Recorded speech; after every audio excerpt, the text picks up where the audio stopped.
Hey everyone, and welcome back. So we got a listener request to dive into this whole ethical indoctrination thing in marketing.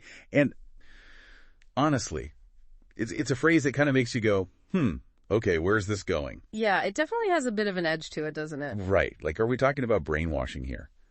But fear not, dear listeners, because we're all about shedding light on the good stuff, building those genuine connections, the ones built on trust, but doing it in a way that's, well, smart, strategic. And for that, we've got our expert here to unpack it all. Welcome.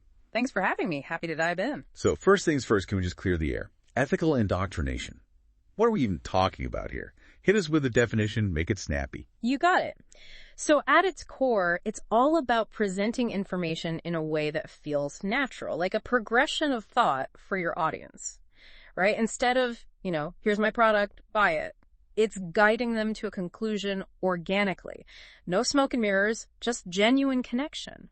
Okay, so it's less about that in-your-face marketing and more about a conversation. I like it. Exactly. Like, think about it this way. Instead of someone throwing a sales pitch at you, it's like having a chat, figuring out what you need, what your pain points are, and then gently leading you towards a solution that really clicks. Subtle, but effective. So how do we do that? Is there like a secret formula? Well, not a secret formula exactly, but there's this framework, right, that can really help us put it all into action. Tyler Dorsey's Fears and Alternatives, Sacrifices, Truths framework, or FAST for short. Catchy, right? Fast. All right, I'm intrigued. Sounds like something you'd order at a drive-thru. What's the breakdown? Definitely more exciting than a burger and fries. So, let's say you're trying to sell accounting software. Yeah. A big fear people have is accuracy. Will this thing actually get my books right? The alternative, of course, is hiring a whole accountant, which comes with its own set of sacrifices, cost, control, all that jazz. But the truth is, using software can be a stepping stone. Get comfy with the basics, build some confidence, then maybe take that leap with a full-time hire. So you're not dismissing their fears, you're addressing them head on, but then offering a solution. Exactly. It's like, hey, we get it. Those are valid concerns. And that's how you build trust, right? By being upfront and acknowledging those hesitations, you're actually making people more receptive to your message. It's like reverse psychology almost. By saying, it's okay to be unsure, you're creating a space for them to actually open up to what you're saying. 100%. It's all about empathy, man. Showing people you understand where they're coming from is huge. This is fascinating. It's like you're tapping into the psychology of decision-making. Yeah. Okay, so we've addressed their fears, offered them a path. What's next? How do we draw them in and, most importantly, keep them engaged? All right, so picture this. A coach giving a pep talk before a big game. You got to warm up the audience, build their confidence, get them hyped about the end goal, right? And that's where early rewards come in.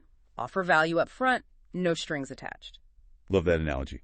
Instead of throwing them in the deep end, you're letting them dip their toes in first. Give me some examples. What kind of early rewards are we talking? Oh, it could be anything. A simple checklist, a template that's actually useful, insightful blog posts that address their specific pain points.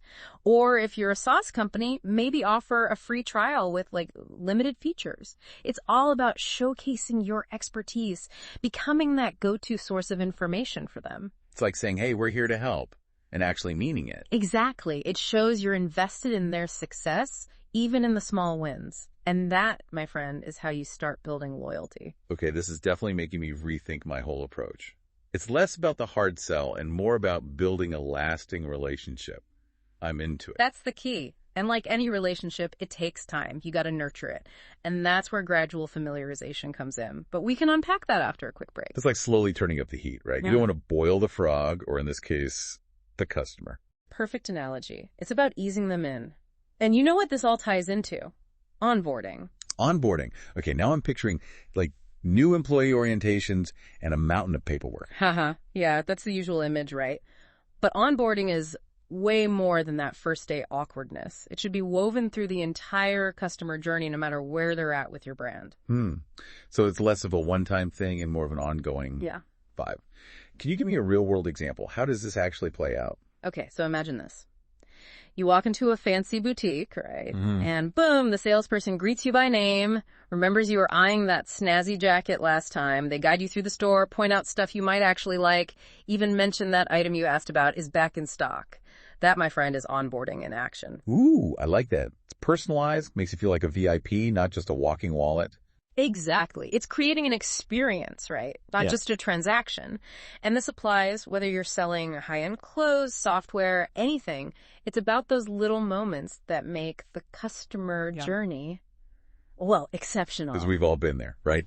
Feeling like just another number lost in the system, not a good feeling. The worst. Yeah. But when a brand actually gets you, anticipates your needs, makes you feel like part of the club, that's where the magic happens. That's how you build true loyalty. I'm hearing a but coming, though, aren't I? There's always a but. You're catching on. Here's the thing. So many brands get fixated on the numbers, the clicks, the conversions, that they forget about the human element, the feeling, the experience. You can't always quantify a connection, an aha moment. It's like that saying, not everything that counts can be counted. Right.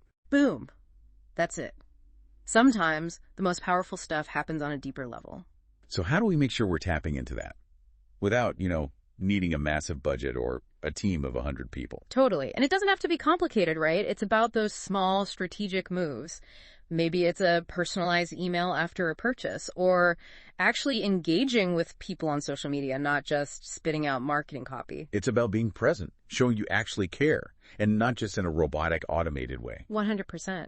And get this, you can even combine onboarding with other initiatives. Like, think about what Lululemon's doing with their, new program. Oh, yeah. I've heard about that, but refresh my memory. What's the gist? So they let customers trade in their old Lululemon gear, right? Get credit for new stuff. It's brilliant.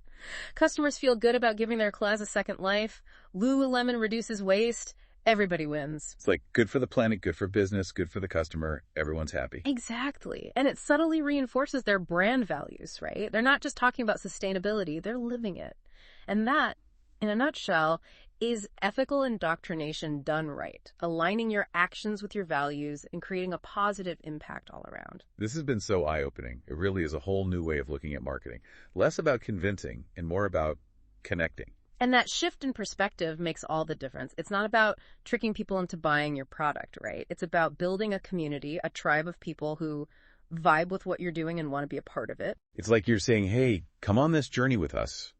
Not just, hey, buy our stuff. Nailed it. It's that shared purpose, that sense of belonging. Not just a transaction, but a real connection.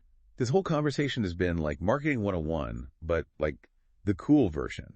We've covered so much ground, from understanding those customer fears to the power of a good story, right? And of course, onboarding, but not the boring kind. Right. It's about shaking things up, ditching the old playbook, because at the end of the day, it's about building a community around your brand. People who are engaged, loyal, and actually feel valued. And that's where the whole ethical thing really shines through, right? It's not about manipulation. It's about being transparent, authentic, earning that trust over time. 100%. Look, people are smart, right? They see through the BS. Right. They want the real deal. Brands that walk the walk, not just talk the talk. Brands that actually align with their values. This has been such an eye-opener, honestly. Even as a consumer, I'm looking at how brands interact with me in a totally different light. Makes you think. Isn't it amazing how a little shift in perspective can do that? Totally. So before we wrap up, any final words of wisdom for our listeners? Yeah. What's the one thing you really want them to take away from this deep dive? Great question. If they remember nothing else, I want them to ask themselves this. What's your new program? How can you create that ongoing value, that experience that keeps people coming back for more? And it doesn't have to be some grand gesture. Sometimes the simplest ideas are the most powerful. Such a good challenge. It's about finding those win-win situations, right? For your business and for your audience. Creating something meaningful, something people actually want to be a part of. Couldn't have said it better myself. Well, on that note, a huge thank you to our expert for dropping all this knowledge. And to you, our amazing listeners, for joining us on this deep dive into the world of ethical indoctrination. Until next time, keep those brains buzzing.